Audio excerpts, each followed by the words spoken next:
This is a fresh fingerprint film. All you need to do is place it over your finger and apply the adhesive evenly. It would allow you to impersonate the bloodthirsty passenger and attend an exclusive dinner party for New York's killers. Ever since Morgan discovered that invitation in the assassin's backpack, he'd been dying to go. Following the time and address on the invitation, Morgan arrived at the meeting point. A blonde woman came to pick him up. Since the bloodthirsty passenger Morgan was impersonating had a habit of sitting in the back seat to hunt rideshare drivers, the woman made Morgan sit up front to ensure she wouldn't lose her head. After driving around downtown, they arrived at a luxurious estate. This caught Morgan off guard. This place looked nothing like where killers would gather. Getting inside required fingerprint verification, but Morgan's first 2 attempts failed authentication. Not only did the blonde woman start getting suspicious, but Morgan himself began to panic. Fortunately, he realized the fingerprint wasn't the problem.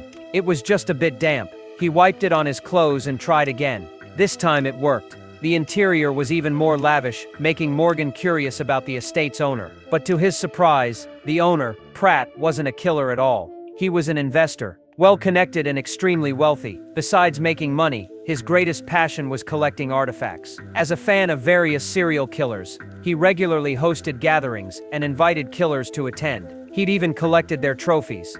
Upon entering the collection room, Pratt immediately showed off his first piece, a red clown costume. It was the stuff of many children's nightmares, belonging to America's most infamous serial killer. Oh. John Wayne Gacy. Next to it sat a blood-stained refrigerator, where the cannibal had stored his meat. Before Morgan could recover from his shock, Pratt introduced an iron hook, the New York Ripper's weapon of choice. Pratt prided himself on discovering talent in every field, and the art of death was no exception. When Morgan turned around, he spotted a familiar hammer. He'd used that very hammer to kill his own master with his bare hands. As another spotlight illuminated the area beside him, Morgan could no longer contain his euphoria. There before him lay his blood slides from his days as the Bay Butcher. Morgan had always enjoyed using them to collect blood during each hunt, but right now, Morgan was supposed to be impersonating the bloodthirsty passenger. Please don't touch. Sorry.